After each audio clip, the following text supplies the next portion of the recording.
salvación, esperanza está en Jesús. Tus promesas fueron selladas cuando tu cuerpo resucitó. El silencio, tu gran rugido, y el poder de la muerte en mí. Amén. Amén. Sí, Señor. Y tus promesas fueron selladas cuando tu cuerpo resucitó. El silencio, tu gran rugido, el poder de la muerte en mí. Mi victoria está en ti. Sí, Señor. Aleluya. Sea el que me liberó. Aleluya.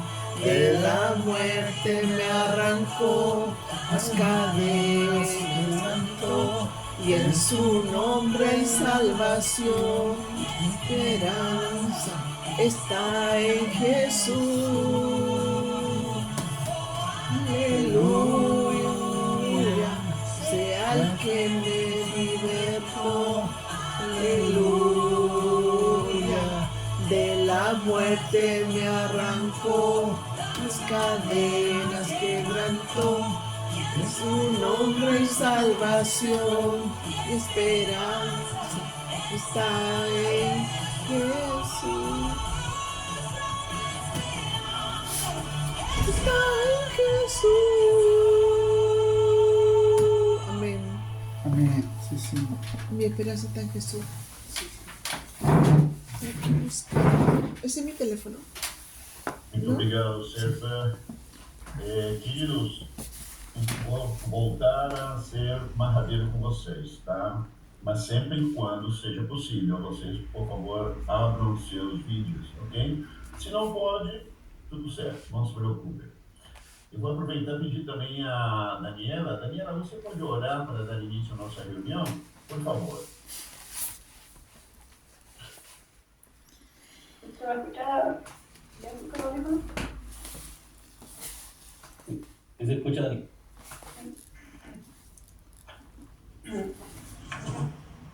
Gracias por permitir esta reunión, Señor, esta oportunidad de ser expuestos a tu palabra, Amén. de conocerte, Señor. Permite que recibamos las palabras, Padre, directamente de ti. Sí, Señor. Que seas tú hablándonos, Señor, que seas tú revelándote a nosotros, que podamos reconocernos necesitados ante ti, Señor, Amén. y que veamos que solamente en ti está el sustento Sí. y la fuente de todo aquello que necesitamos, Padre. Sí, Señor. Permite un buen tiempo, permite que podamos concentrarnos también en la palabra que nos enseña tu hermano. Amén. Sí, Sí, Señor. Señor. Y bendícelo, Señor. Sí, mi En el Dios. nombre de Jesús, amén. Amén. Amén. Gracias. Amém. Muito obrigado, Daniela. Queridos, o último que nós vimos na semana passada já coloquei no grupo. Quero animar a todos para que sejam bem focados, para que sigamos nos submergindo nessa complexidade do capítulo 7 de Romanos. Pablo estaba hablando en portugués. Ah, sim. Switch. Yo sé, algo, yo creo que entendemos todo, pero Sí. para todo es fácil. Sí, estos cambios de repente así para mí son muy bruscos. Estábamos tratando de traducir, hermano. Portugués, ¿no? Bueno, hermanos, la idea es animarles para que puedan o seguir, ¿no? Sumergiéndonos en la complejidad del capítulo 7 de Romanos, por eso estemos todos bien enfocados. Y quiero pedirle, en caso que no entiendan algo, yo estoy dispuesto a repetirlo, ¿ok? Entonces, si no entiende algo o si necesita que sea aclarado alguna cosa, porque hay cierta complejidad del camino. No hay ningún problema, por eso mismo estoy yendo con ya poquito los textos, pocos versículos de cada vez, especialmente en esta etapa.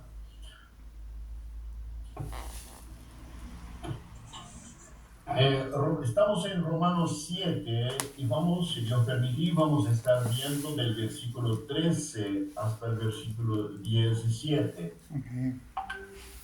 Okay. Vamos a partir leyendo entonces el versículo 13. Luego, lo que es bueno vino a ser muerte para mí en ninguna manera, sino que el pecado, para mostrarse pecado, produjo en mí la muerte por medio de lo que es bueno, a fin de que el mandamiento, o por el mandamiento el pecado llegase a ser sobremanera pecaminoso. Cuando leemos este texto, es como está repitiendo el versículo 8, que dice algo parecido, ¿no? Cuando dice, mas el pecado, tomando ocasión por el mandamiento, produjo en mí toda codicia, y así por delante. Lo que nosotros necesitamos ver aquí, hermano, en ese texto, primeramente es entender que no fue la ley que causó o que causa esa muerte, sino que el pecado es que causa esa muerte. La ley solamente evidencia la persona que es pecadora y evidencia su condición la ley evidencia su condición o su condenación. Ella no es la que causa el mal. Es muy importante entender eso, porque de repente por las retóricas del apóstol Pablo podría generar algo de confusión, hacernos pensar de que la ley es que causa el mal. Nosotros tenemos que descartar esto, de llano, ¿ok? Y es un punto que vamos a estar repitiendo para que no haya confusión. Aquí claramente podemos leer, por ejemplo, si tú vas a Romanos capítulo 6, versículo 23, que es un texto muy conocido, dice lo siguiente, porque la paga del pecado es muerte. La paga del pecado es muerte. Entonces, el causante de la muerte es el pecado, no la ley, ¿no? Pero la dádiva de Dios es vida eterna en Cristo Jesús. También, si tú vas a Ezequiel capítulo 18, versículo 4, Dios por medio del profeta Ezequiel dice, todas las almas son mías, tanto la alma del Padre como la alma del Hijo son mías. El alma que pecare, esa morirá. Amén. Es un decreto divino esto. Ezequiel. Entonces, la relación siempre que tenemos que tener presente es esto. Es el pecado el que causa la muerte y la condenación, no la ley de Dios. La ley está como un espejo para evidenciar, dejar claro la situación. Nada más de lo que esto. Cuando dice que este pecado que causa la muerte, yo espero que ninguno de ustedes tenga duda de qué tipo de muerte está hablando la Biblia. ¿Alguien tiene duda de qué tipo de muerte está hablando? La muerte espiritual. O si alguien quiere decir de qué muerte está hablando, en qué consiste esa muerte, sería muy bueno. Es como estar repasando algunas cosas que ya hemos hablado. La separación, Pablo, la muerte espiritual. Muerte espiritual, separación definitiva de Dios. Segunda consecuencia, la muerte física. Y tercera consecuencia, la muerte segunda, que es el lago de fuego del infierno, la condenación eterna. Entonces, tiene que ver con la transversalidad de la muerte. Cuando Pablo habla de muerte aquí, hermanos, es muy importante recordar que no está hablando de los 7 palmos de tierra, ¿ok? En todos sus escritos, él no está hablando de la muerte física. Está hablando de la muerte en su sentido absoluto, total, que tiene que ver con esta transversalidad, esos 3 efectos de la muerte, ¿ya? Entonces, querido, dentro de lo que estamos viendo, el propósito de la ley en este contexto que estamos leyendo era de alguna manera hacer al hombre culpable de su propio pecado ante Dios. Hacer al hombre culpable de su propio pecado ante Dios. Y curiosamente, voy a recordar algo que les he hablado hace ya algún tiempo atrás. Dios haciendo el hombre culpable por el mandamiento, por la ley, haciéndolo culpable ante Él, hermano, no. El hacer esto es una dádiva divina para el hombre. Que Dios haga el hombre darse cuenta de su culpabilidad delante de Él es una dádiva divina. Le explico.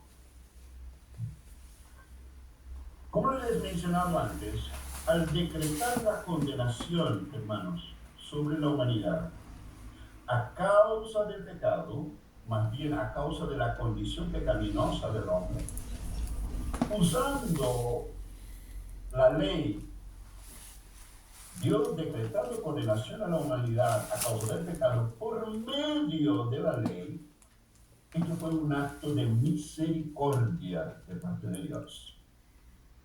Pues al hacer esto, hermanos, mira bien, Dios al hacer eso, Él está abriendo un camino para solucionar la problemática del ser humano. Al hacer esto, al decretar condenación, es un acto de misericordia porque Él está generando, abriendo un camino para buscar la solución del problema. El problema es que solo Dios podría solucionar, nadie más. Entonces, cuando Dios decreta la culpabilidad del hombre, Dios está diciendo al hombre, tú pecaste contra mí, tú eres culpable delante de mí. Ahora, ¿quién soy yo? Dice Dios. Yo soy la persona que te ofendí, hombre pecador. Y yo soy la única persona que puede perdonarte por este pecado. Y soy la única persona que puede librarte y salvarte de esta condición en la cual tú te encuentras. ¿Me entiendes? No sé si me capta lo que quiero decir con esto. Veamos la cosa del otro lado. Imagínense, la humanidad cayó en condenación por medio del pecado de Adán. Imagínense, hermanos, si Dios simplemente dejase la cosa que se quedara como está.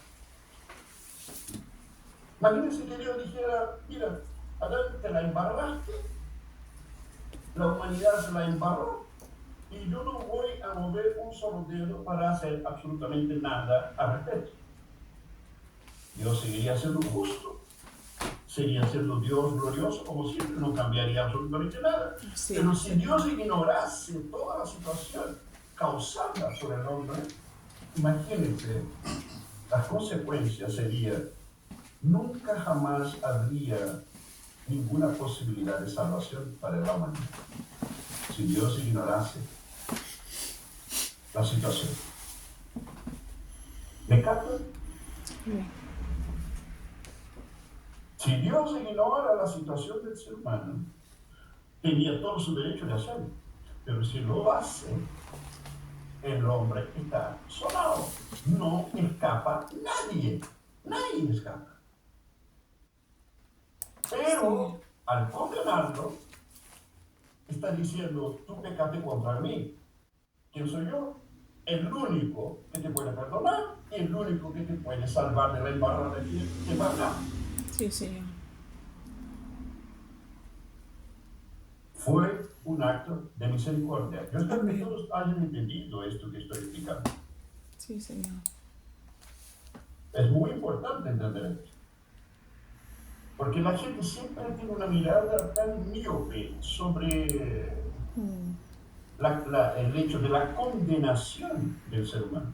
Hay una mirada tan miope, se llama mirada de castigo. Querido, la condenación del hombre, aunque el hombre se condene, aunque no se salve, esto no es castigo. Eso se llama justicia de Dios. Es justicia.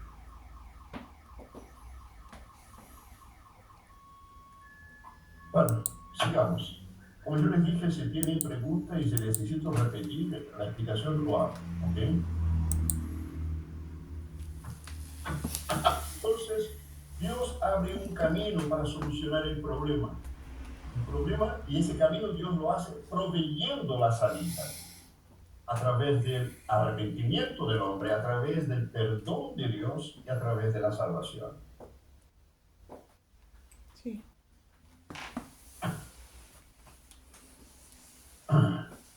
Entonces, querido, la ley, ella, de alguna manera, ella representa, según el texto, la justicia, representa la santidad de Dios, representa la pureza de Dios, que de alguna manera alumbra nítidamente la gravedad, la inmundicia y la profundidad de la condición pecaminosa del ser humano. El pecado del hombre, confrontado con la santidad de Dios, se torna extremadamente o sobremanera pecaminoso. Tal vez, es decir, es visto en su verdad, en su realidad, con nitidez. No con la mirada que hoy día el propio ser humano mira la situación del pecado. Porque hoy día todo el ser humano, no hay ningún ser humano que tiene una visión real de la naturaleza del pecado. Ningún ser humano. ¿Ya? Ahora, para tener una visión real, o tal vez una visión suficiente, hermanos, que lleve a la persona al arrepentimiento, a la salvación, para que esa persona tenga una visión real de su condición pecaminosa o del pecado en general. Esto solamente es posible por medio de la revelación del Espíritu de Dios. Sin la revelación del Espíritu de Dios es imposible que un ser humano pueda entender la naturaleza del pecado. No tiene cómo. Totalmente incapacitado, totalmente imposibilitado de tener una visión objetiva desde el punto de vista de Dios o una visión suficiente de la problemática. Cuando nosotros leemos, voy a tomar una referencia del capítulo 5 de Romanos, versículo 20, ese texto para mí refleja claramente este acto de misericordia de Dios de la condenación. Capítulo 5 de Romanos, versículo 20, dice lo siguiente: pero la ley se introdujo para que el pecado abundase. De ninguna manera. Mas cuando el pecado abundó, sobreabundó la gracia.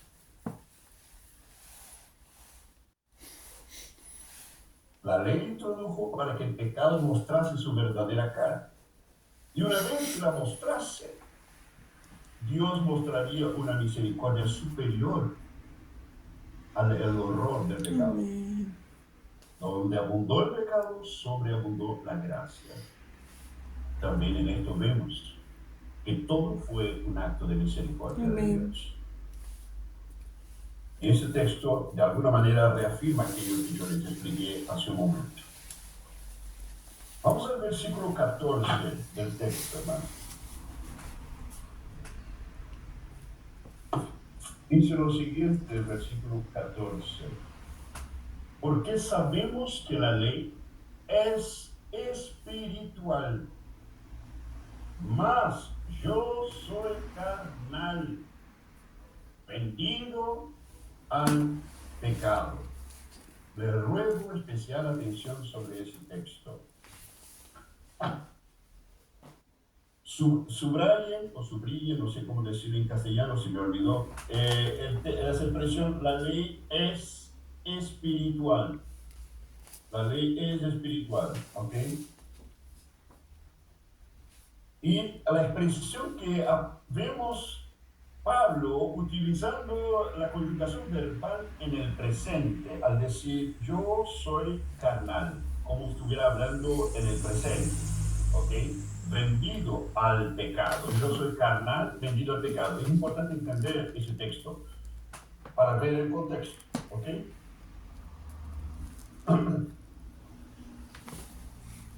Primero, para que una persona pueda saber empíricamente, ¿ok?, que la ley ella es espiritual, alguna persona puede tener, no importa si es rabino, si es judío, si es fariseo, no importa quién sea, para una persona saber empíricamente o experiencialmente o experimentalmente que la ley ella es espiritual, es necesario tener el Espíritu de Dios. Sin el Espíritu de Dios, la persona no tiene cómo captar la espiritualidad de la ley. ¿Ok? Otra cosa es que esa persona necesita estar regenerada o estar en Cristo para saber.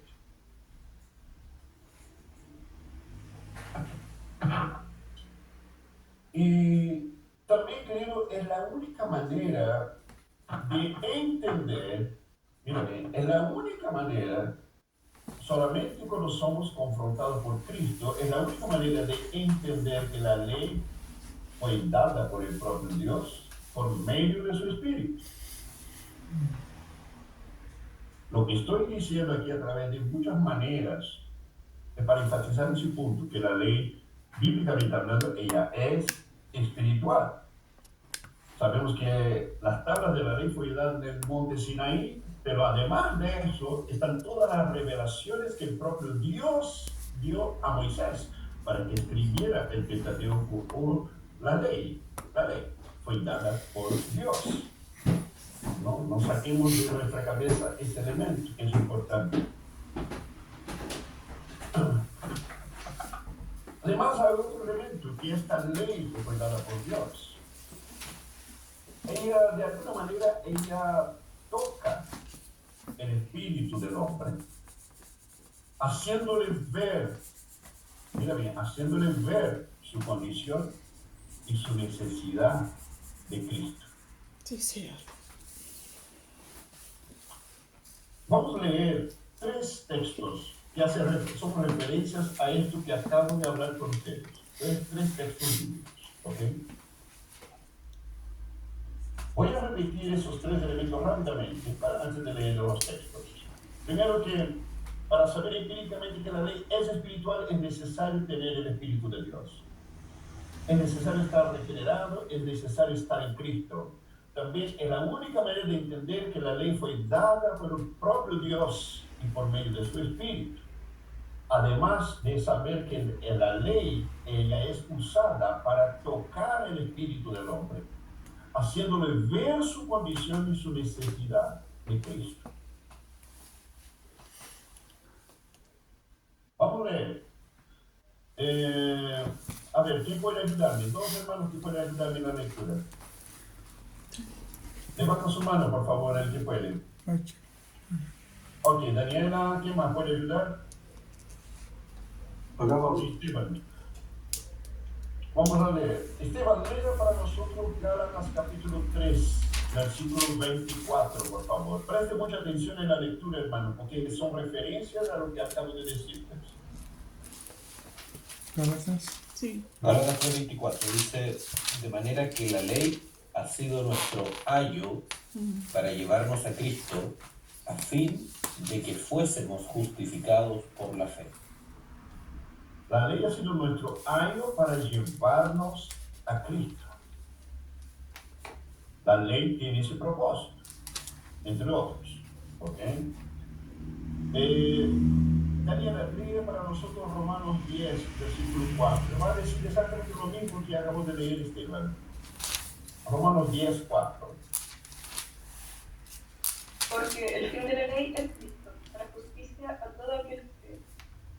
El fin de la ley es Cristo. ¿Qué quiere decir? No está hablando del término, sino de la finalidad de la ley. Primero dice en Gálatas que es nuestro ayo para llevarnos a Cristo. Entonces, cuando dice que la ley, el fin de la ley es Cristo, no es la finalización de la ley, sino la finalidad de la ley es Cristo. Para allá apunta, ¿ok? Por lo tanto, la ley tiene un propósito muy importante. Nosotros miramos de esa desde ese prisma. Romanos 10:4. Sí. Y también puede Esteban leernos Hebreos capítulo 4, versículo 12, por favor.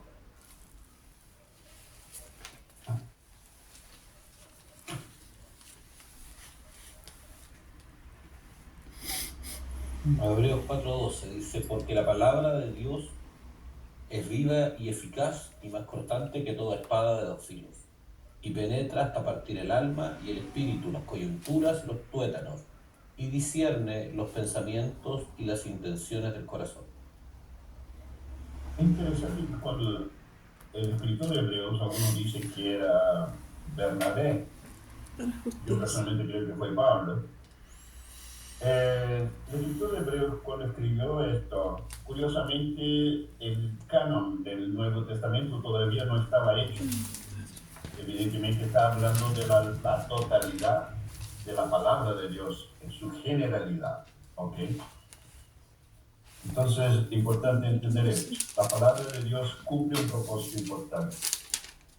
Ahora, hermanos, quiero volver un momento atrás en el texto ese, porque sabemos que la ley espiritual, mas yo soy carnal, vendido al pecado. Recuerda que en el capítulo 9 de Hechos, solo para su conocimiento, en el capítulo 9 de Hechos nosotros tenemos la historia de la conversión del apóstol Pablo. Pablo, cuando él fue confrontado por Jesús, él no vio, digamos, los que le acompañaban no vieron nada, pero escucharon la voz. Y Pablo escuchó a Jesús hablándole a él. Y de ese encuentro, si tú vas a leer el texto del versículo 7 al 9 especialmente, vas a ver que Pablo quedó ciego durante 3 días. Después de ser confrontado por Jesús, él estuvo ciego durante 3 días. Y interesante que después de este tiempo, hermano, él pasó todavía 14 años sin ministerio, ministrando en el desierto, mejor dicho, viviendo en el desierto, cambiando de vida socialmente, religiosamente, en todo, y seguramente siendo instruido por Jesucristo, siendo forjado en el llamamiento que Cristo le estaba haciendo. Entonces, nosotros no tenemos idea en qué momento, la verdad la Biblia nos dice, en qué momento Pablo tomó conciencia de la verdadera condición del ser humano bajo la ley. Primero, para escribir todas estas cosas que él escribió, él necesitaba estar convertido para escribir todas estas cosas, porque una persona no convertida jamás podría decir todas estas cosas que aparecen en el capítulo 7. No tenía cómo, ¿ya? Ahora, quiero, dentro del mismo capítulo 7, hacer un confronto de 2 versículos. Preste mucha atención en esto. Un confronto de 2 versículos dentro del mismo capítulo 7. Recordando que cuando el texto del Nuevo Testamento también fue escrito, hermano, recordando también que esta es una carta escrita por el apóstol Pablo, donde en aquel tiempo no existía versículo ni capítulo, no estaba dividido en capítulos y versículos aún. Esto sucedió recién en el segundo siglo. Entonces es importante entender ese confronto de 2 versículos dentro de la misma carta, dentro del mismo capítulo, ¿ya? Cuando Pablo aquí dice en el versículo 14, mas yo soy carnal. Mira como si estuviera hablando en el presente. Yo soy carnal, vendido al pecado. Ahora mira el versículo 5, que es la introducción del tema. El versículo 5. Porque mientras estábamos pasados en la carne,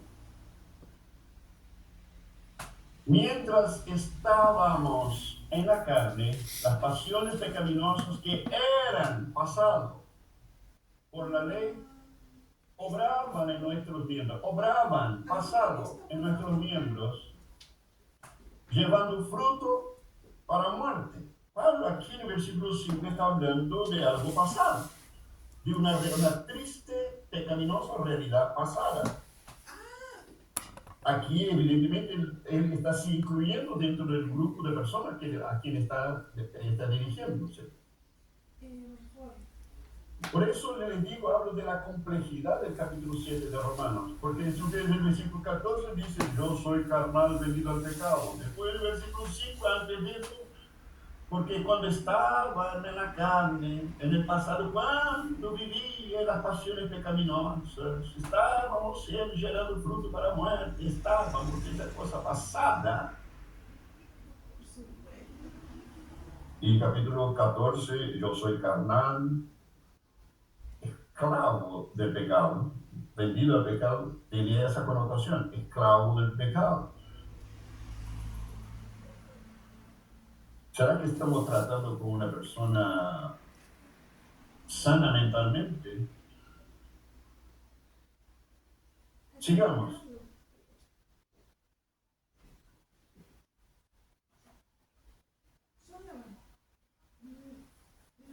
Sigamos acá.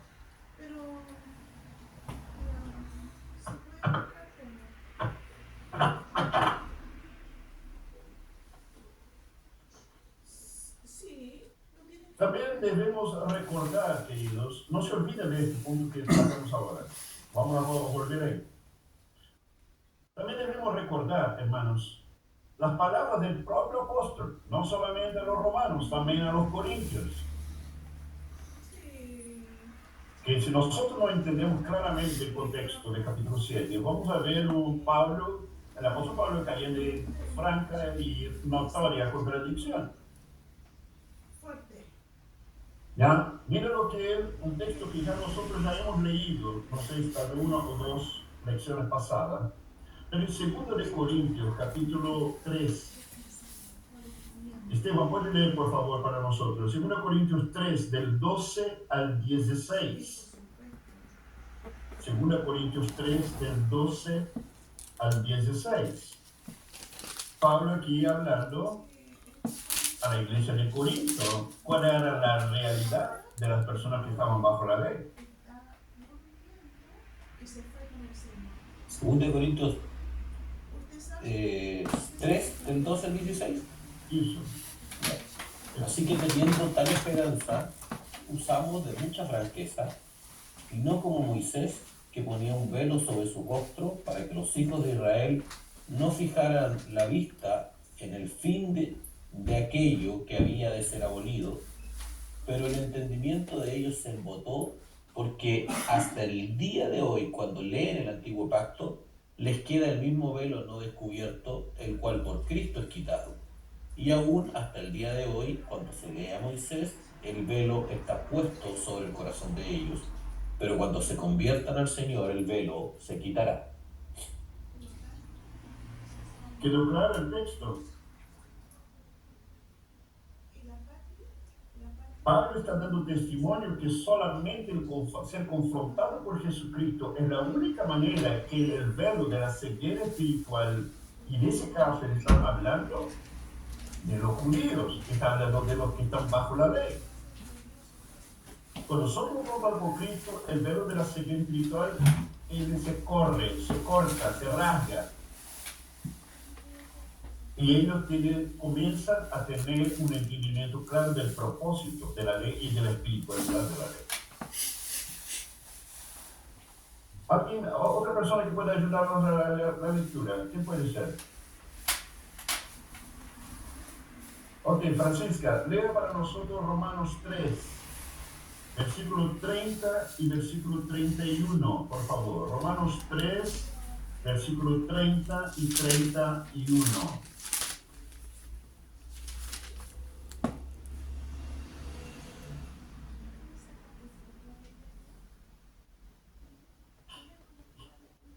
Francisca, está en el mundo.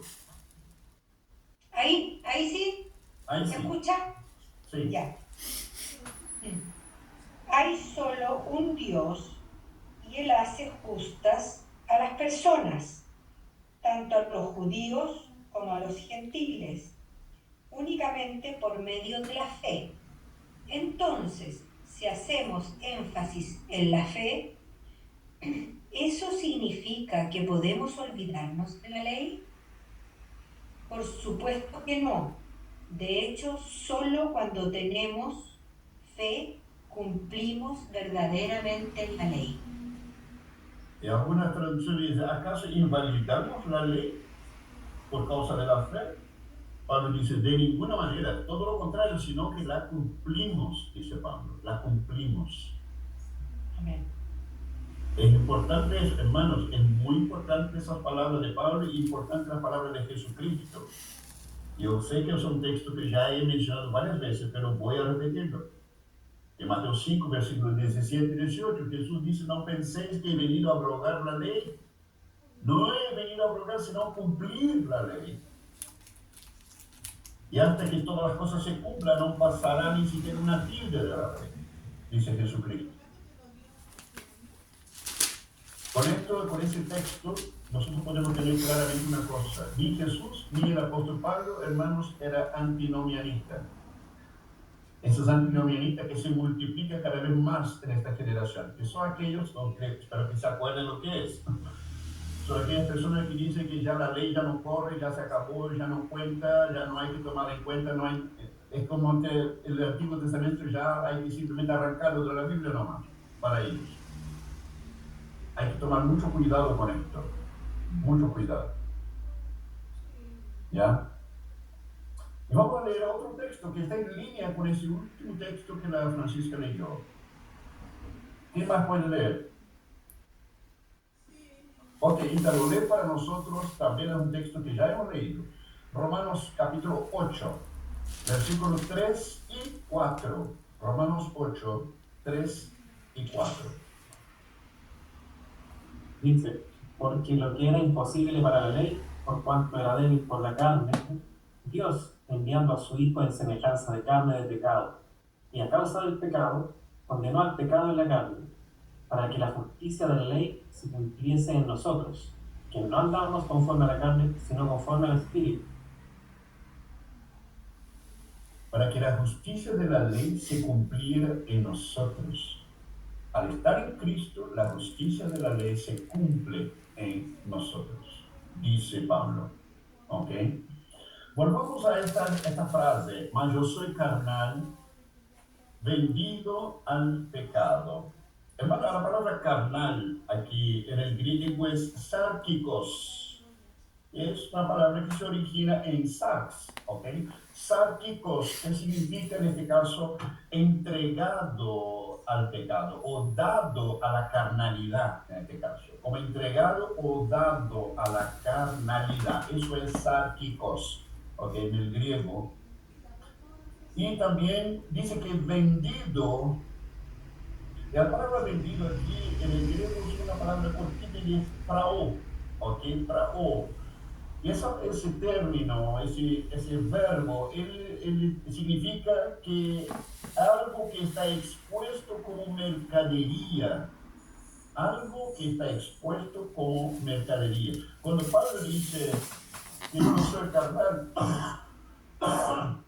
en otras palabras, que yo soy carnal, él está diciendo porque yo estoy entregado, rendido a la carnalidad y estoy expuesto como mercadería de venta. ¿Qué quiere decir? Como esclavo, que era la mercadería más importante que se vendía. Repito, Pablo está diciendo como si estuviera hablando en el presente. Yo estoy entregado y dado a la carnalidad y estoy vendido, expuesto como esclavo para ser vendido al pecado. En realidad, él ya está afirmando que estaba vendido al pecado.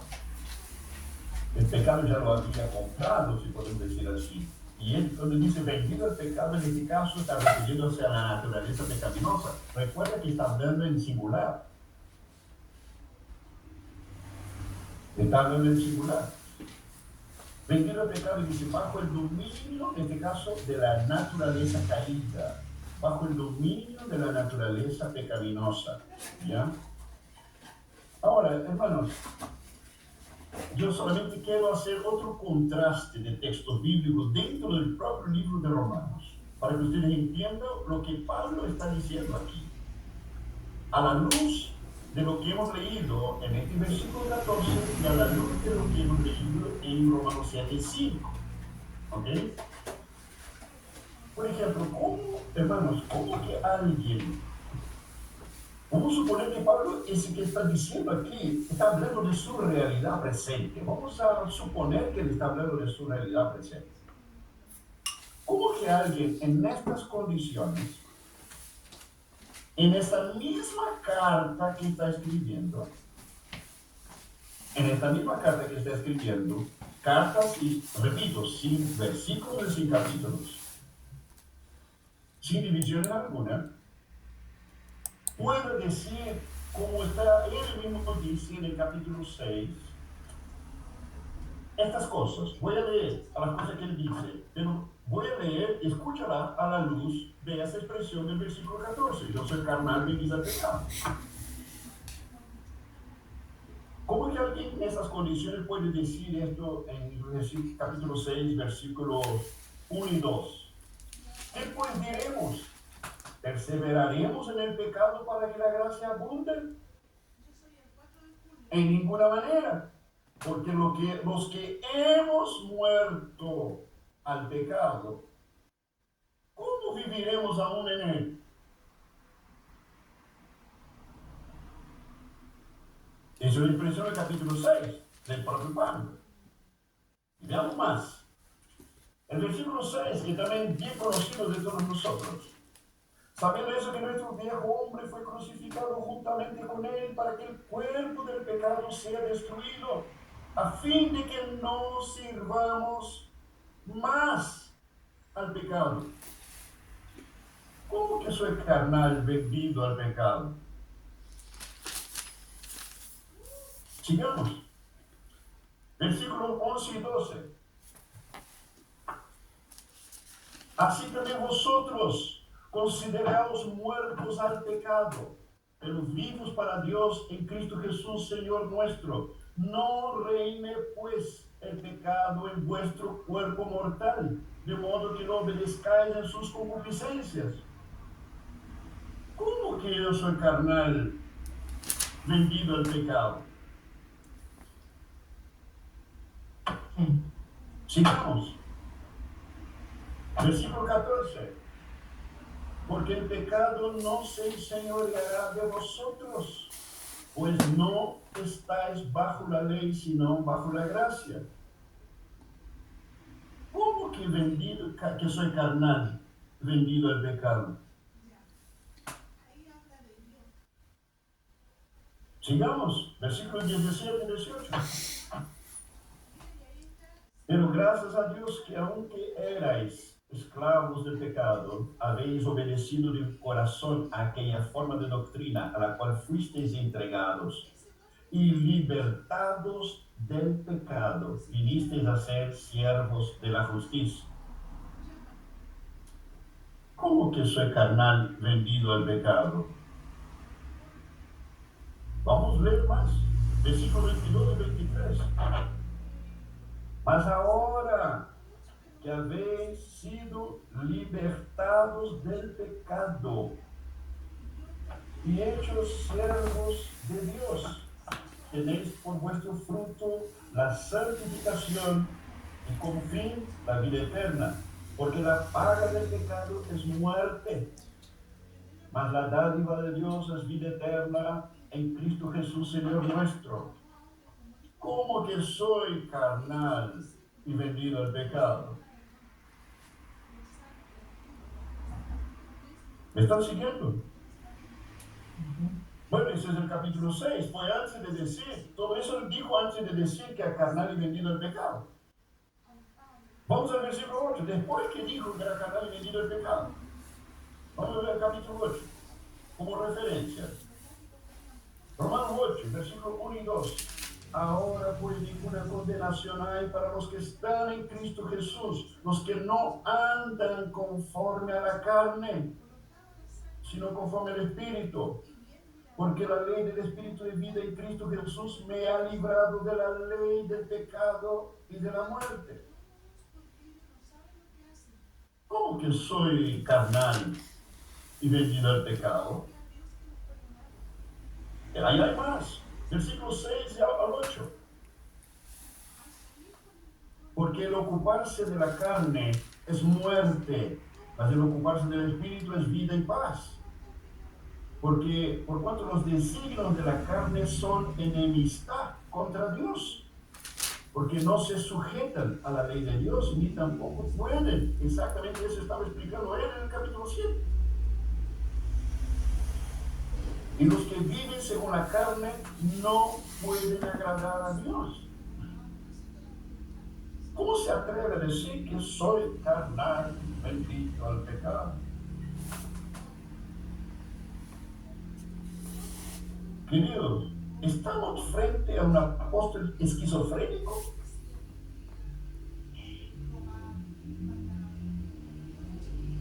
Hoy día, estoy muy contento por otro motivo. Estuve leyendo algunas referencias y descubrí que San Agustín pensaba exactamente lo mismo que les estoy hablando. Porque tener San Agustín de respaldo, hermano, no es cualquier cosa.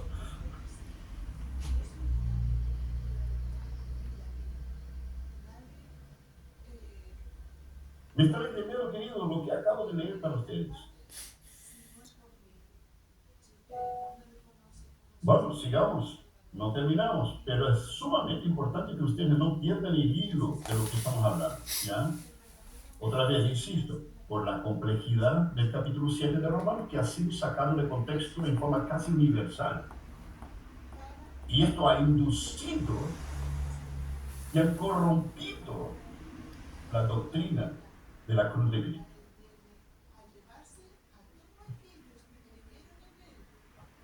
Sigamos. Versículo 15 y versículo 16. Mira, él sigue hablando como en el presente, ¿ya? Y si yo, perdón, porque no lo que hago no lo entiendo. Pues no hago lo que quiero, sino lo que aborrezco, esto hago. Y si lo que no quiero, esto hago, apruebo que la ley es buena. Versículo 15 y 16. Hermanos, en consecuencia de lo anterior que hemos hablado, yo creo que está aclarado para todos ustedes que la ley no es la que mata el hombre. ¿Ok? Sino, no es la ley que mata. La ley no es la que mata, sino el pecado es el que mata el hombre. Que en este caso, cuando habla, y quiero insistir con usted, cuando habla de el pecado, está hablando de la condición pecaminosa del hombre. Porque está hablando en el singular. Amén. ¿Por qué el pecado es el que mata y no los pecados que matan? ¿Ya? Es muy importante ese elemento. Bueno, como hemos dicho, una vez aclarado que la ley no es la que mata, sino que el pecado es lo que lleva, y la muerte, la verdad. Es decir, la naturaleza pecaminosa es la que causa el pecado, es la que causa la condición de muerte espiritual del hombre. ¿Ya? Bueno, Pablo dice, porque lo que hago no lo entiendo, esa expresión que él utiliza, entiendo, la palabra entiendo acá, en el griego es ginosko o ginosko, y esa expresión ginosko significa, por un lado, entender, pero también significa percibir, aprobar o permitir. En otras palabras, ¿cómo se la Pablo está diciendo lo siguiente? Porque lo que hago no lo entiendo, o porque lo que hago no percibo, o porque lo que hago no apruebo. O en otras palabras, no estoy de acuerdo. Porque lo que hago no lo permito.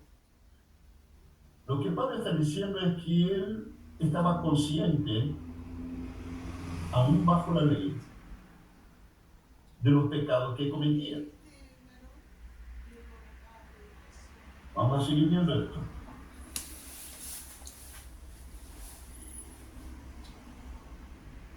En otras palabras, lo que les dice esto, hermanos, lo que le está diciendo es,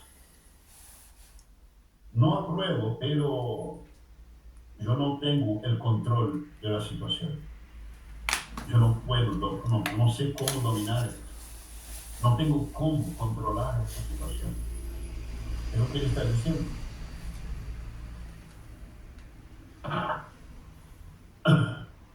Pablo, podemos decir que de alguna manera Pablo, él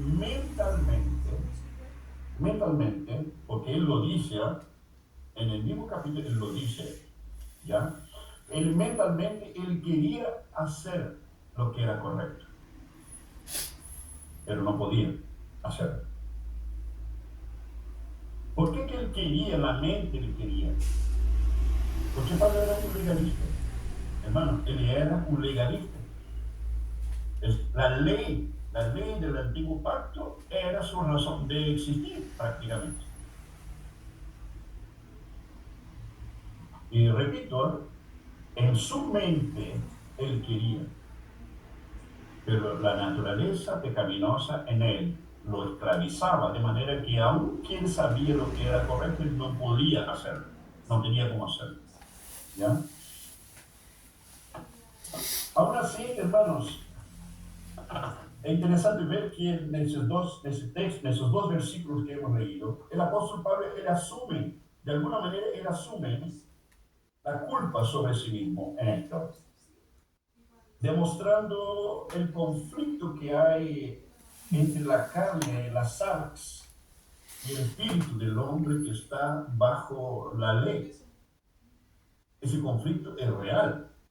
Muchas veces yo he escuchado personas, hermanos, cuando se trata de hablar del conflicto de la carne y del espíritu, muchos se corren a Gálatas capítulo 5 para hablar de las obras de la carne y el fruto del espíritu. Y saben que todas las veces que alguien me ha usado esta referencia, lo han sacado de contexto. Todas las veces. Parece que hay un espíritu engañador que de alguna manera le bloquea el entendimiento de la gente. Pablo está hablando del conflicto que él tenía, de su carne y de su condición, de su esclavitud. Pero recordemos lo que él dice, ya, yo no voy a soltar el versículo 5, hermanos, que ya hemos leído. Recuerda lo que él dijo en el versículo 5. Porque mientras estábamos pasando en la carne,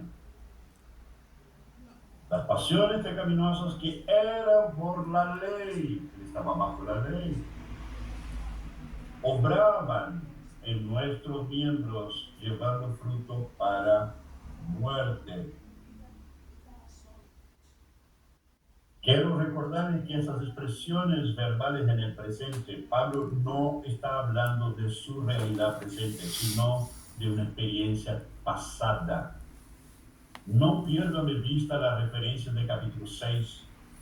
No pierdan de vista las referencias del capítulo 8 que hemos leído, hermanos. Porque si nosotros no entendemos lo que está pasando ahí, tendríamos que admitir que el apóstol Pablo tendría un problema de esquizofrenia.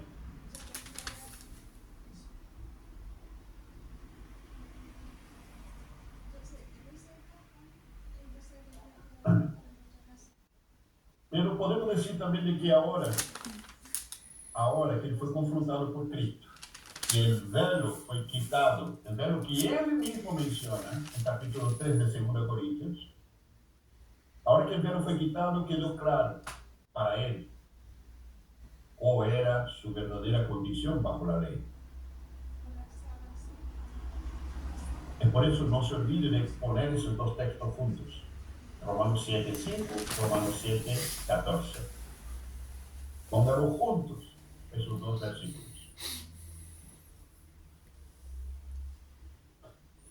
No se olvide de las referencias que el propio apóstol Pablo dice.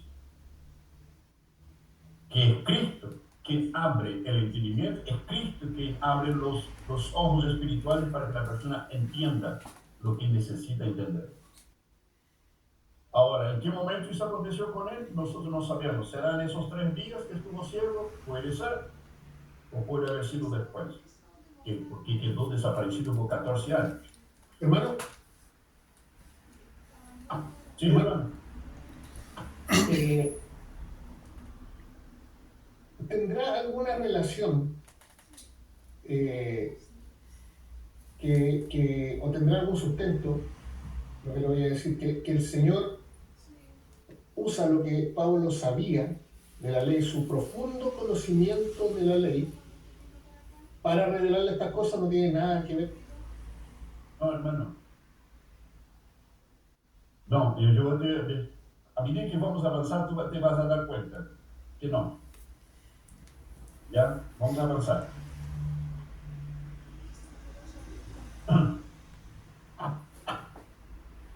Es interesante, hermano, que todo eso que estamos hablando, yo me acuerdo que hace unos años atrás, en el norte de Chile, se me apareció un personaje y me dijo, pero Pablo, eso que estás enseñando, ¿saben quién enseñaba sobre esto? Yo dije, ¿quién enseñaba sobre esto? Watchman Nee. Yo creo que les mencioné esto. Que fue un misionero chino del siglo XIX. Ese hermano que decía Watchman Nee, él escribió sobre esto que tú estás enseñando.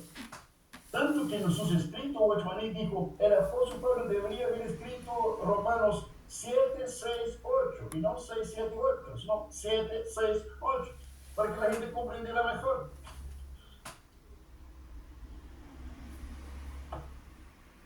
Interesante que Watchman Nee haya dicho eso. Me alegré, no se imaginan cuánto, hermano. Me alegré cuando escuché que Watchman Nee también había entendido esto. Hoy día me alegré mucho porque entendí que Agustín también entendió esto. No sé hasta si quedó muchos años con esta misma idea o se mudó en el proceso, pero él entendió eso en algún momento.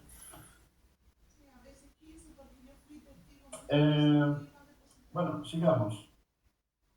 El apóstol Pablo sigue, hermano, en el capítulo 7, entonces, representando, mira bien, representando esa persona bajo la ley. Él sigue personificando la condición del ser humano bajo la ley, ¿ya? Y sí, lógicamente, sin la capacidad de hacer aquello que es correcto. El ser humano bajo la ley, él no tiene la capacidad de hacer lo que es verdadero y lo que es correcto. Ahora, hermanos, a pesar de todo, frente a aquello que preguntó Rodrigo hace un momento, nosotros debemos tomar en cuenta lo siguiente. Mira bien, debemos tomar en cuenta lo siguiente. Que aunque ahora el apóstol Pablo siendo confrontado por Cristo, y ahora, según la explicación que él mismo da en el capítulo 7, con una visión clara sobre el significado y el propósito de la ley, y también sobre un entendimiento claro sobre su propia condición ante Dios.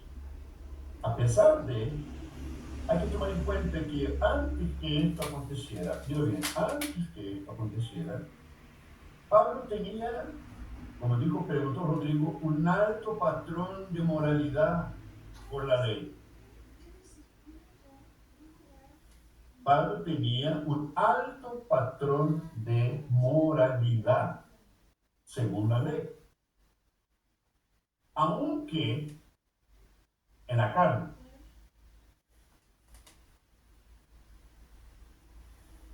Él tenía un patrón de moralidad muy elevado, pero en la carne, con una comprensión mental de la ley.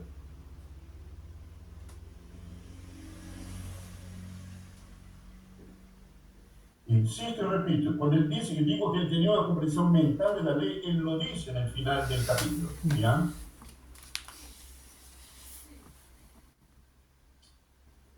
Y es interesante percibir esto, hermano. ¿Por qué él tenía la carne? Y sabe que vamos a leer un texto que ya hemos leído. No sé si fue la lección pasada o la anterior. Pero que lo lea para nosotros, por favor, hermano. Filipenses capítulo 3. Filipenses capítulo 3, de versículo 4 al 9. Esta referencia sobre Pablo es muy importante. Dice, aunque yo tengo también de qué confiar en la carne. Si alguno piensa que tiene de qué confiar en la carne, yo más, circuncidado al 8º día, del linaje de Israel, de la tribu de Benjamín, hebreo de hebreos, en cuanto a la ley, fariseo, en cuanto a celo, perseguidor de la iglesia, en cuanto a la justicia que es en la ley, irreversible. Pero cuántas cosas eran para mí ganancia, las he estimado como pérdida por amor de Cristo. Y ciertamente, aún estimo todas las cosas como pérdida por la excelencia del conocimiento de Cristo Jesús, mi Señor, por amor del cual lo he perdido todo, y lo tengo por basura, para ganar a Cristo, y ser hallado en Él, no teniendo mi propia justicia, que es por la ley, sino la que es por la fe de Cristo, la justicia que es de Dios por la fe. ¿Pudieron acompañar? Si alguien tiene que de qué gloriarse en la carne, dice Pablo, más yo más que cualquiera.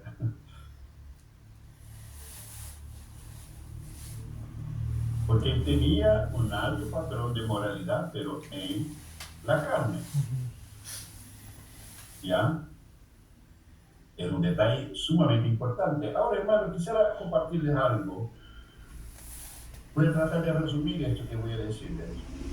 ¿Cuál es la visión que tiene, según lo que vemos, por ejemplo, en los escritos del apóstol Pablo? ¿Cuál es la visión que tenían los judíos o los religiosos, los fariseos, los rabinos del tiempo apostólico? ¿Cuál era la visión que ellos tenían de lo que era el pecado? ¿Cuál era la visión que ellos tenían de lo que era ser justo? Porque ellos hablaban del pecado y hablaban también de ser justos. Los judíos, era parte de su lenguaje. Pero es muy importante tener una visión correcta de qué entendían ellos por esto. Permíteme resumir esto para ustedes. Los judíos, primeramente, ellos no concebían, presta atención, ellos no concebían la idea de un pecado original. Ellos no concebían la idea de una naturaleza pecaminosa o de una condición caída pecaminosa en el hombre. Los judíos creían que Dios creó el hombre con cierta capacidad de pecar, pero también igualmente con la capacidad de hacer el bien, hacer lo que es lo bueno. Entonces, para el judío, la idea de el pecado, la naturaleza, la condición pecaminosa del hombre, esas ideas no existían para ellos. Porque todo el concepto de ley o de justicia o de obediencia estaba basada en los mandamientos de la ley. Ellos tenían un foco solamente: obedecer la ley, los mandamientos específicos de la ley. Ellos no tenían esta visión que nosotros vemos claramente, que el propio apóstol Pablo también nos enseña, sobre la naturaleza pecaminosa del hombre. Aquí lo que tú eres determina tu destino eterno. Lo que tú eres, tu condición pecaminosa, determina tu vida de pecado. Ellos no veían de esta manera. Por lo tanto, para ellos, el verdadero judío, primeramente, mira bien, la idea que ellos tenían de cómo debería ser tratado el tema del pecado.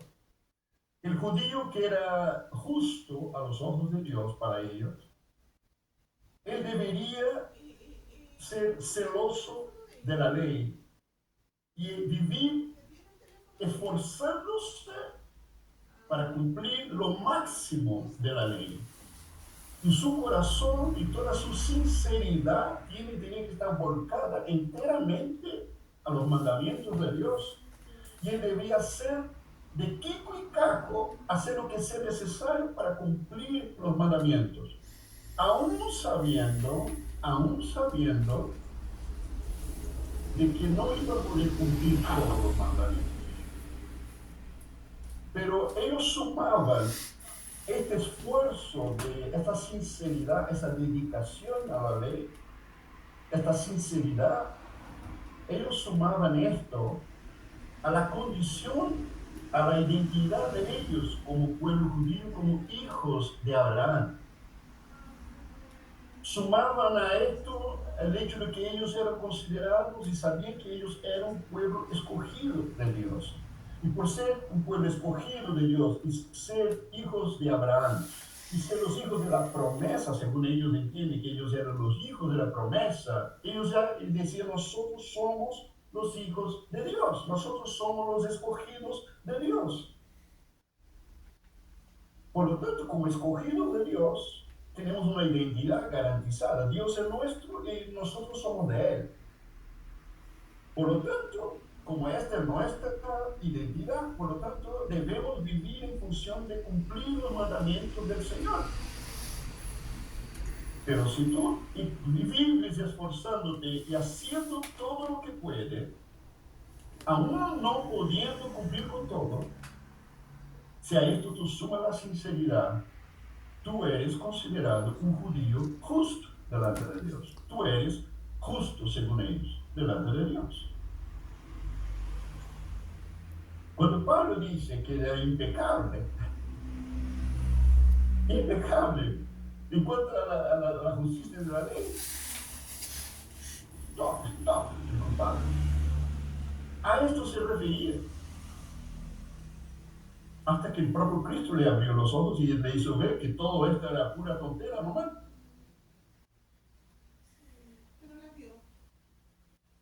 Entonces, ese pensamiento de los judíos, esto explica un poco la manera de pensar de ellos lo que es ser justo. ¿Ustedes se acuerdan, por ejemplo, que hay muchas expresiones en los evangelios que aparecen los fariseos y dicen: este es un hombre pecador? Por ellos llaman a alguien de pecadores porque ellos dicen: nosotros somos los justos. Oh, esta mujer es una mujer pecadora. ¿Han visto esa expresión de los fariseos? O ustedes se acuerdan que hay un texto de los evangelios donde Jesús entra en la casa de Mateo, recién llamado por Jesucristo. Y Mateo era considerado uno de los hombres más pecadores de la ciudad. Además, Mateo trajo todos algunos compañeros de él, algunos convidados de él, estaban presentes comiendo con Jesús dentro de la casa de Mateo. Y aparecen los fariseos, aparecen en la puerta y no se atreven a entrar, pero es bueno para la copucha. Entonces se aparecen en la puerta los fariseos y dicen: ¡qué escándalo, vuestro mestre comiendo con los pecadores! ¿Por qué llaman a los otros de pecadores? Sino porque ellos creían que ellos eran justos. Es interesante, hermanos. Yo les conté esto hace mucho tiempo atrás. Estaba en Chile, la casa de un amigo. Yo vi un video de una entrevista de 2 pastores evangélicos a un rabino mesiánico. Y es interesante que esos pastores preguntaban, y este rabino parece que lo sacaron así del tiempo de Jesús y lo trajeron para la actualidad, así, hasta la vestimenta, todo. Y los pastores preguntaban, lanzaban una frase y el rabino se explayaba en esas frases bíblicas, ¿no? Era impresionante, el compadre no usaba ni el Biblia, no usaba nada, casi todo de memoria. Fantástico, fabuloso. Hasta que le hicieron la pregunta del millón al rabino. Rabino, el justo por la fe vivirá. ¿Sabe lo que el rabino contestó? La respuesta de él lo que hizo fue apagar la televisión. ¿Sabe lo que contestó el rabino? Está claro. Está sumamente claro. El justo, solamente el justo va a poder vivir la fe del Mesías.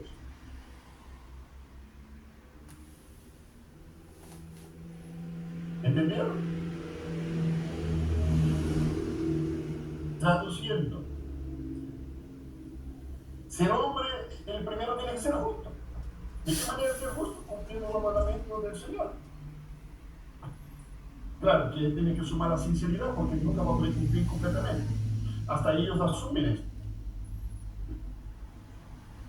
Entonces, el justo, una vez que él es justo, entonces ahora que ya es justo, él está listo para encontrarse con Jesús.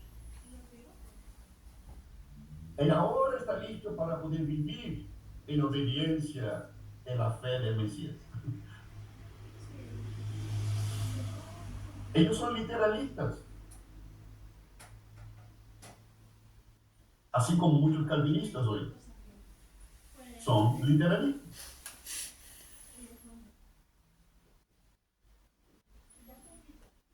De la misma forma, por ejemplo, un calvinista lee hoy día Efesios 2, versículo 1 dice: y Él vos dio vida a vosotros cuando estabais muertos en delitos y pecados. ¿Sabes? Un calvinista te dice, ¿viste?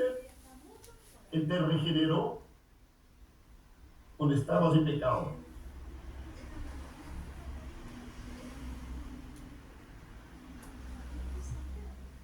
Esa es parte de la doctrina calvinista. En algún momento vamos a estudiarla. Hermanos, ese literalismo es peligroso. Es peligroso. ¿Ya? Van a entenderlo. Es interesante. ¿Se acuerdan de Juan capítulo 8? Ese pasaje del versículo 1 al versículo 11 nos cuenta la historia de la mujer adúltera frente a Jesús. ¿Se acuerdan? Señor, pillamos a esta mujer pecadora. Todos listos para apedrearla. ¿Y qué hizo Jesús? Dejó en evidencia la hipocresía de ellos.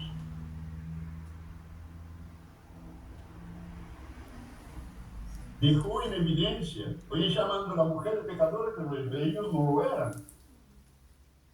Claro que habían fariseos y rabinos ahí en esa multitud. No se perdía una con estos. Esta mujer pecadora, y Jesús dice, bueno, cualquiera de ustedes que está libre de pecado, tire la primera piedra. Bueno, no eran justos ellos. Ahora estaban lapidando a una pecadora. ¿Se acuerdan del fariseo y del publicano orando en el templo? Lucas 18. Gracias te doy, Señor, porque yo no soy como los demás hombres.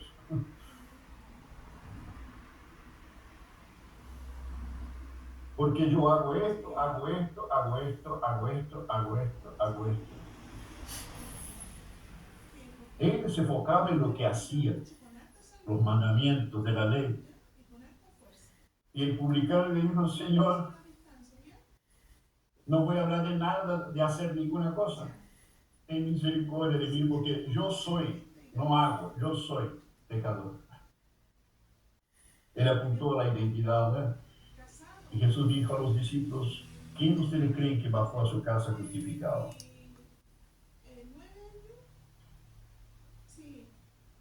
Queridos, me van entendiendo, ¿cierto?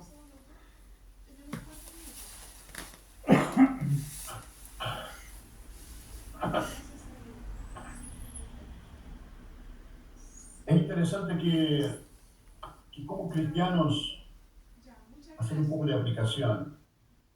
Aunque nuestra situación es muy diferente, no es difícil de entender, hermanos, el viejo conflicto de Pablo. Porque nosotros también odiamos cuando cometemos algún pecado contra Dios. Claro, si somos verdaderos cristianos, lógicamente.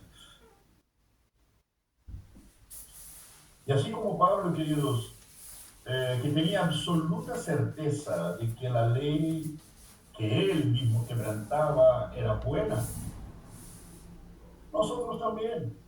Nosotros no tenemos ninguna duda de que el principio divino que quebrantamos también es bueno. El principio es bueno. No hay dificultad para entender esto.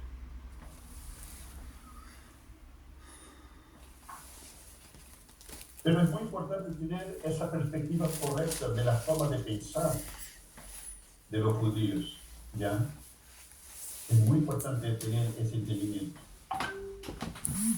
Porque si no, no logramos captar más ampliamente cómo Pablo está planteando la situación aquí. El versículo 17 dice,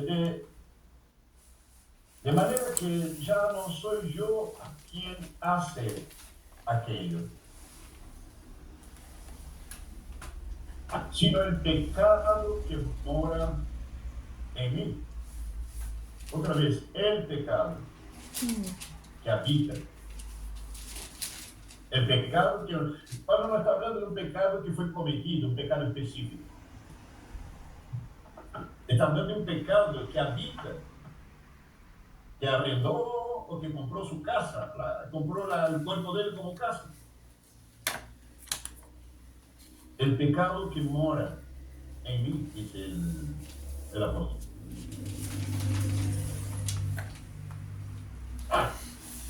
De manera que ya no soy yo quien hace o que cometa aquel pecado, sino el que hace ese pecado. Mira bien, es el pecado que mora en mí, el que hace ese pecado. Lo que hago. ¿Te das cuenta? Está haciendo referencia aquí a la naturaleza pecaminosa. Hermanos, muchos años atrás, estando aún en Chile, una vez fui llamado al norte de Chile para atender una situación. Cuando llego allá me doy cuenta que había unas mujeres que decidieron enseñar teología a un grupo de personas. Hermanos, fue horrible la cosa. ¿Saben lo que andaba enseñando a estas mujeres? A estos hermanos desavisados. Diciendo lo siguiente: no se preocupe, no fue su carne que pecó. No fue su carne que pecó, fue su alma. O tampoco fue su alma. Hermano, no se preocupe, que no fue tu espíritu que pecó, fue solamente tu cuerpo. Tu cuerpo fue que pecó, no fue tu espíritu. Yo entro en esa reunión y digo, ¿qué están haciendo? ¿De dónde sacaron esta bestialidad?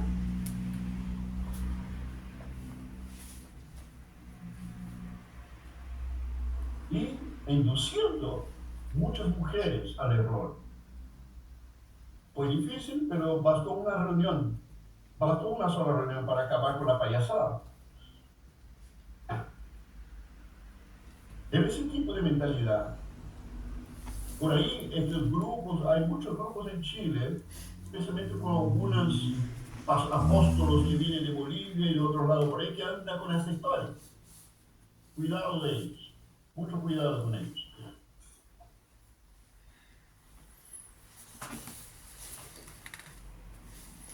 Hermano, yo no creo que en ese texto que Pablo diga, no soy yo que hace aquello, sino el pecado que mora en mí. Yo no creo que Pablo quiere quitarse la responsabilidad personal por su condición pecaminosa. Yo creo que la intención de él aquí es otra. Es más bien destacar la gravedad de la misma naturaleza pecaminosa. Ese pecado que mora en él. A la gravedad de este pecado que habita y que domina su ser de una manera continua, porque habita en él. Y cuando hablamos de un pecado que habita en la persona, hermano, perdona mi repetición, no estamos hablando de un pecado cometido. No estamos hablando de un pecado específico. Estamos hablando de una condición pecaminosa. No sé si ustedes lo logran percibir. Pablo está destacando entonces la gravedad de la naturaleza pecaminosa en el hombre, porque está dominando, habitando de manera constante la vida de la persona.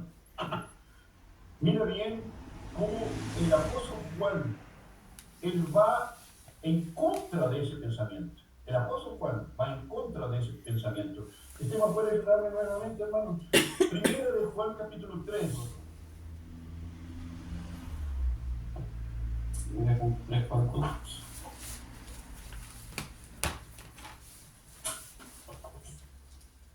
Escucha, un momentito. Primera de Juan, capítulo 3.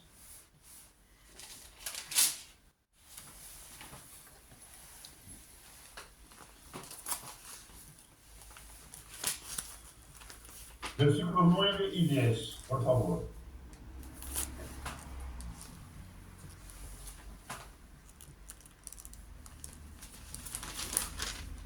Perdón, Esteban, ¿me escuchaste? Sí, 9 y 10. No, lea del 5 al 10, por favor. Ok. Dice 1 Juan 3, 5 al 10. Y sabéis que Él apareció para quitar nuestros pecados, y no hay pecado en Él. Todo aquel que permanece en Él no peca. Todo aquel que peca no le ha visto ni le ha conocido. Hijitos, nadie os engañe. El que hace justicia es justo como Él es justo. El que practica el pecado desde el diablo, porque el diablo peca desde el principio. Para esto apareció el Hijo de Dios, para deshacer las obras del diablo. Todo aquel que es nacido de Dios no practica el pecado, porque la simiente de Dios permanece en él y no puede pecar, porque es nacido de Dios.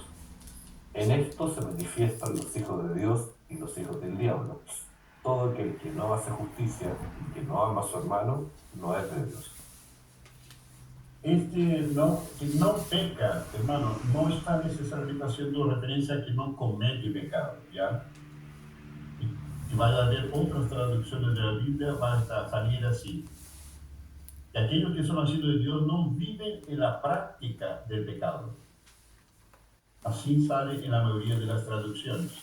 No vive en la práctica del pecado, y que no puede pecar de esa manera porque es nacido de Dios. No puede vivir así. Ahora, ¿por qué estoy haciendo este comentario? Hay una diferencia muy grande que el propio Juan hace entre cometer pecado y vivir en la práctica del pecado. Ahí está hablando de aquel que vive en la práctica del pecado. Y dice, aquel que vive en la práctica del pecado es del diablo, no es de Cristo. Por más de Cristo, por más cristiano que se llame. Pero el capítulo 2, ustedes también conocen el texto, Juan dice, hijitos, hablando para la iglesia, Sí. estas cosas escribo para que no pequéis. Pero si alguno hubiere pecado, en otra palabra, si alguno se descuida y comete pecado, abogado tenemos para con el Padre Jesucristo, que Él es la propiciación por nuestros pecados, y no solamente por los nuestros, sino de todo el mundo. Entonces, querido, Juan está hablando de dos tipos de personas. Capítulo 2 y capítulo 3 son dos tipos de personas diferentes. ¿Ya? Sin Dios. Para que no haya confusión, porque él dice, el así de Dios no peca. Da la impresión de decir que nunca jamás va a cometer pecado. No es bien así. ¿Ya? También en el capítulo 8 de Romanos, versículo 9, nos dice lo siguiente, estamos terminando, querido. Mas vosotros no vivís según la carne. Este vivir según la carne, está hablando, no vivís según la naturaleza pecaminosa, sino según el Espíritu. Si es que el Espíritu de Dios mora en vosotros. Y si alguno no tiene el Espíritu de Cristo, no es de Él.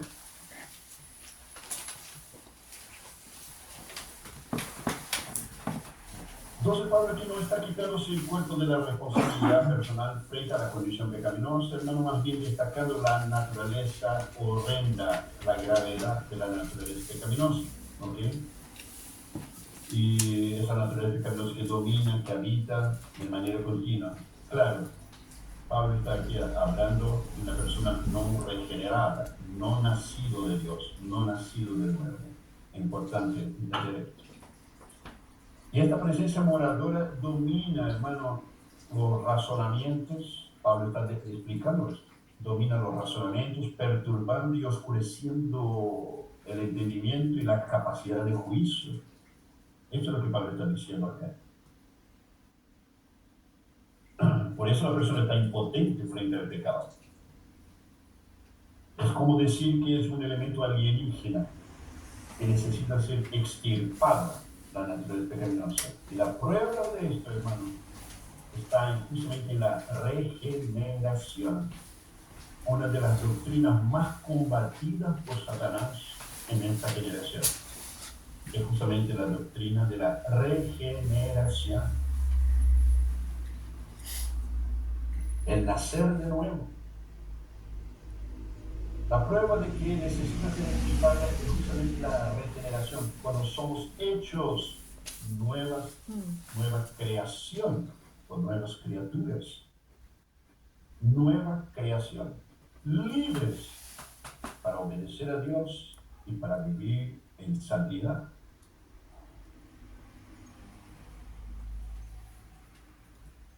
Ahí vemos en 2 Corintios, capítulo 5, versículo 17, ¿no? De modo que si alguno está en Cristo, nueva criatura es. Las cosas viejas pasaron. He aquí, todas las viejas pasaron.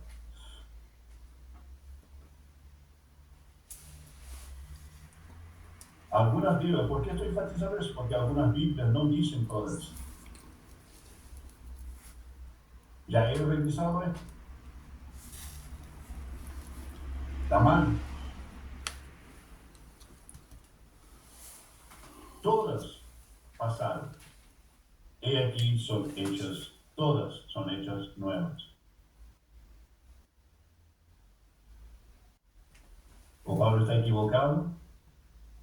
¿O parece que también entendía que la naturaleza pecaminosa tenía que ser extirpada?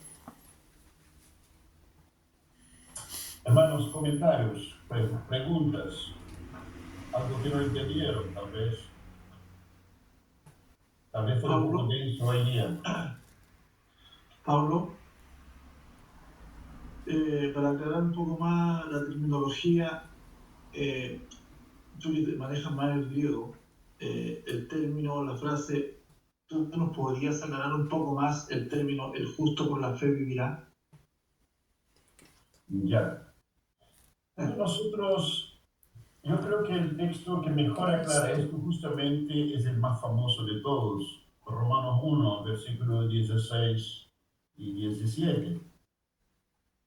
Porque Pablo, cuando hace referencia a esto, está hablando de la revelación de la justicia de Dios como una experiencia previa para experimentar el hecho de ser el justo que vivirá por la fe.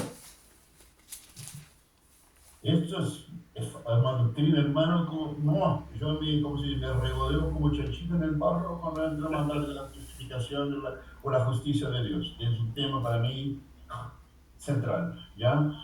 Pero el texto, conocidísimo, porque no me avergüenzo del Evangelio.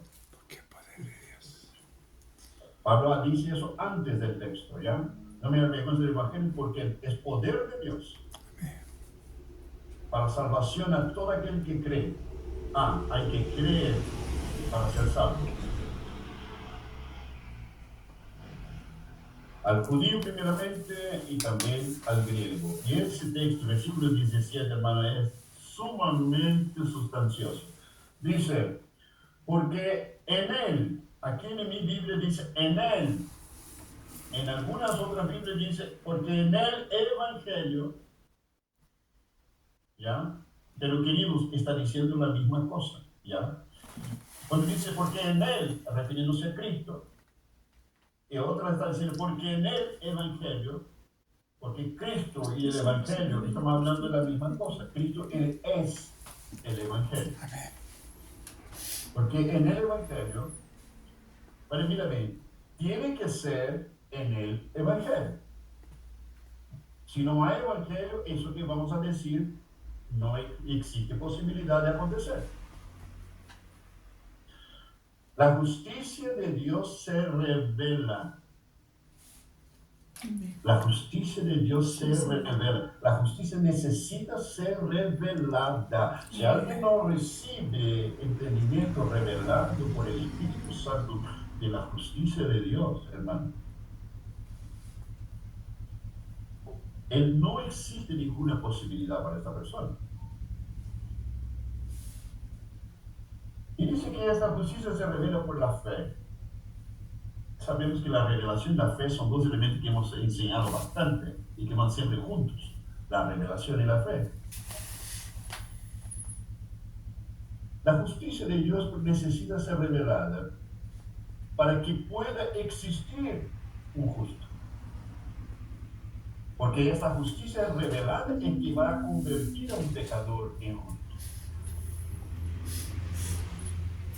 Eso es lo primero que tenemos que entender. Es la justicia revelada. Ahora el asunto es, ¿será que todos entendemos lo que es la justicia de Dios? Tal vez es un lenguaje que está en la boca de todos, pero la pregunta es cuántos realmente entienden lo que es la justicia de Dios revelada. Solamente para simplificar, la justicia de Dios primeramente se revela de la siguiente manera, hermanos. La primera manera que ella se revela es Cristo cargando toda la ira de Dios en la cruz del Calvario en nuestro lugar. Es la primera cosa que el pecador necesita. Primera revelación que necesita tener es esto. Amén.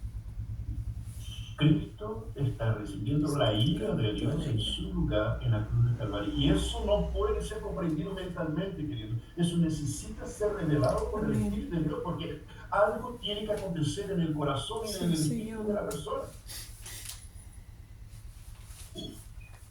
La otra cosa importante que esa persona necesita entender es que mientras Dios descarga su ira sobre su Hijo en la cruz, en nuestro lugar,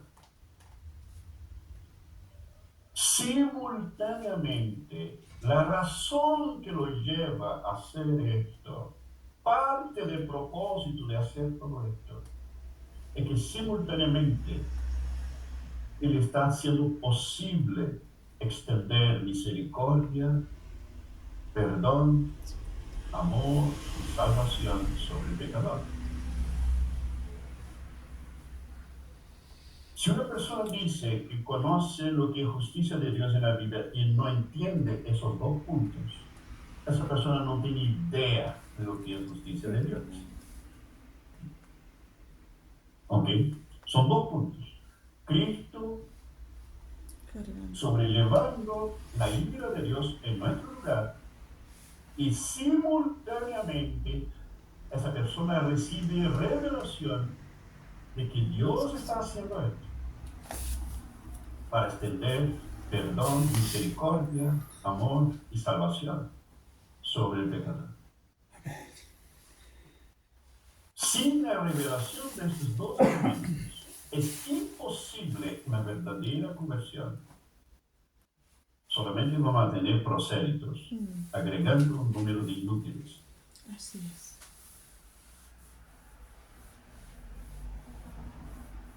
Cuando la persona vive y no solamente recibe la revelación, sino que experimenta esa visitación del Espíritu de Cristo en la vida de él, por medio de esta revelación, lo que vamos a ver es quebrantamiento, vamos a ver arrepentimiento, vamos a ver personas se derramando y se derritiendo por la palabra de Dios.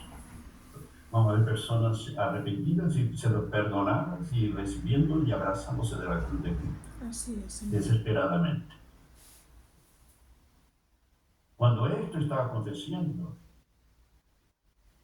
¿sabe lo que está pasando con esta persona? Por medio de esta expiación, el fruto de esa expiación, hermanos, es justificación. Justificado.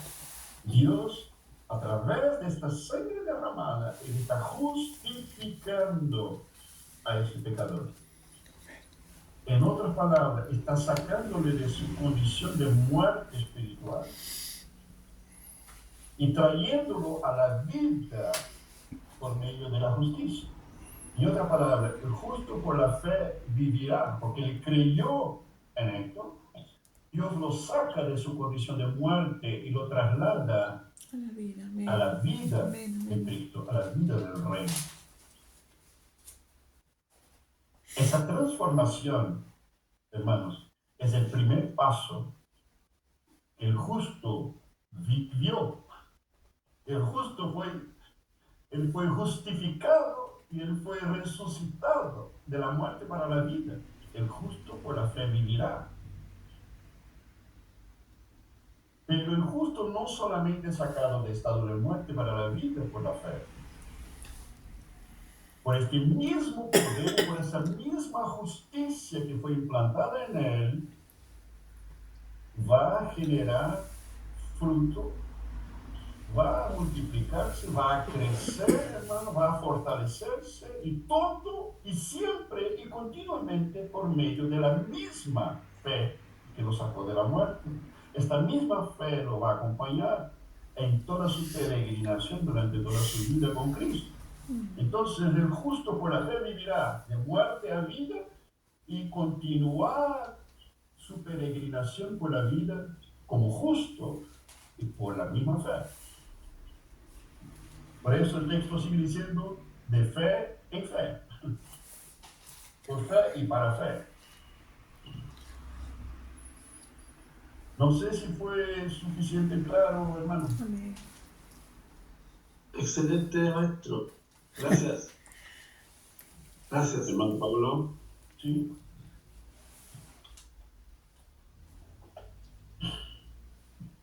hermano Pablo, Sí, hermano. ¿cómo está? Buenas noches. Llegué un poquito después, pero me llamó mucho la atención de lo que usted nos aconsejaba, de que no perdiéramos de vista el versículo 5 de Romanos 7:5 y después el 15. Y me puse a leer en dos versiones y lo dice mucho más claro como lo dice la Reina Valera, lo explica de la forma que usted nos estaba enseñando. Me llama la atención como lo dice la NTV. Dice, cuando vivíamos controlados por nuestra vieja naturaleza, los deseos pecaminosos actuaban dentro de nosotros y la ley despertaba esos malos deseos que producían una cosecha de acciones pecaminosas, las cuales nos llevaban a la muerte. Es impresionante, hermano, como ese versículo desglosa todo lo que Pablo iba a hacer, explicándole a los judíos qué significaba estar bajo en esa vieja naturaleza. Es clarísimo, hermano. Hermanos, yo voy a darles una avanzada para redondear el argumento, para que espero que con esa avanzada no les va a quedar ninguna duda más. Ángel, con esa misma precisión que estás hablando, hermano, quiero que me leas dos versículos, pero lea bien pausado y voy a pedir a todos que presten mucha atención. Primero el versículo de Romanos 7, versículo 23. Capítulo 7, versículo 23. Después, hermano, vas a leer Romanos 8, versículo 2. O versículo 1 y 2. Romanos 8, versículo 1 y 2. Primero, Romanos 7, 23. Amén. Romanos 7:23. Pero hay otro poder dentro de mí que está en guerra con mi mente. Ese poder me esclaviza al pecado que todavía está dentro de mí. ¿No hay una versión Reina Valera? ¿Se la leo en Reina Valera? Sí, por favor. Y se diluye un poco esa versión. Ya.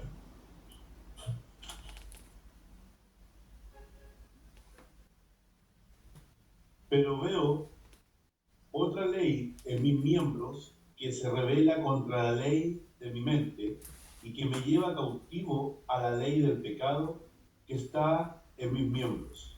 Que me lleva cautivo a la ley del pecado. Que me lleva cautivo a la ley del pecado. Que me lleva cautivo a la ley del pecado. Ahora lee Romanos 8, 1 y 2, por favor. Ahora pues, ninguna condenación hay para los que están en Cristo Jesús, los que no andan conforme a la carne, sino conforme al Espíritu. Porque la ley del Espíritu de vida en Cristo Jesús me ha librado de la ley del pecado y de la muerte. Me ha librado de la ley del pecado Y de la muerte. Y de la muerte. porque veo una ley en mis miembros, versículo 23, que me lleva cautivo a la ley del pecado. Pero el Espíritu de vida en Cristo Jesús me ha librado de la ley del pecado. Amén. Gracias, Hermanos, Señor. 8. ¿todos entendieron el texto? Sí, Señor. Amén. Viviendo en el Espíritu. Yo espero que no les quede ninguna duda de lo que estoy tratando de Sí, comunicar con Señor. ustedes.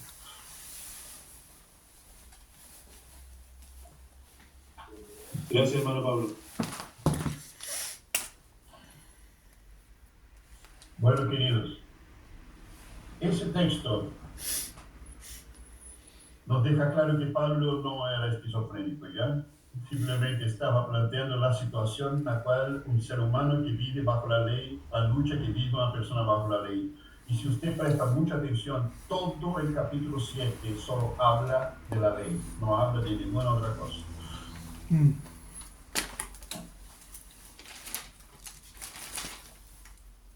Todo el capítulo 7.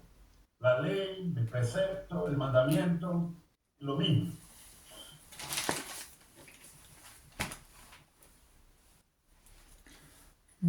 Pablo, todo el capítulo 7 habla de una persona bajo la ley del Antiguo Testamento.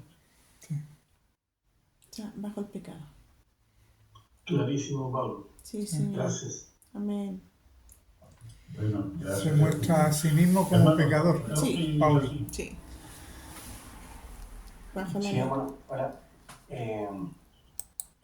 me hace un poco de sentido que Pablo, al presentar, digamos, la carta así, es como presentarla como un tipo de flashback. Claro. Es una buena manera de explicarlo. El problema es que no sabemos en qué momento él tuvo esta comprensión. Claro, la transición fue como muy brutal, muy directa, entonces... Porque no podía tener todo ese entendimiento. Y tampoco podía estar hablando de estas cosas si no estuviera convertido ya. Claro, de no haber recibido la revelación directa.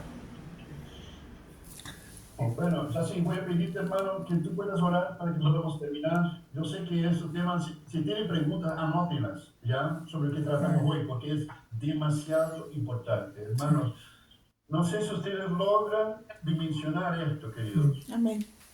Si tenemos razón en todo esto, cosa que sí yo creo, porque tengo más argumentos para esto. Si tenemos razón sobre esto, ¿puedes imaginar la cantidad de millones y millones de evangélicos que irán al infierno?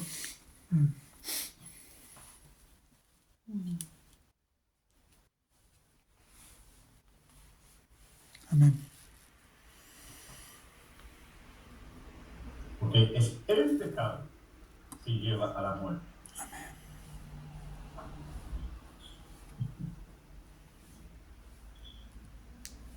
Es grave. A mí me asusta pensar en todo esto, de verdad. Me aterroriza. Por eso, predicar el evangelio no importa, hermano, si es católico, si es evangélico, es lo mismo. Hay que predicar el evangelio igual. Amén.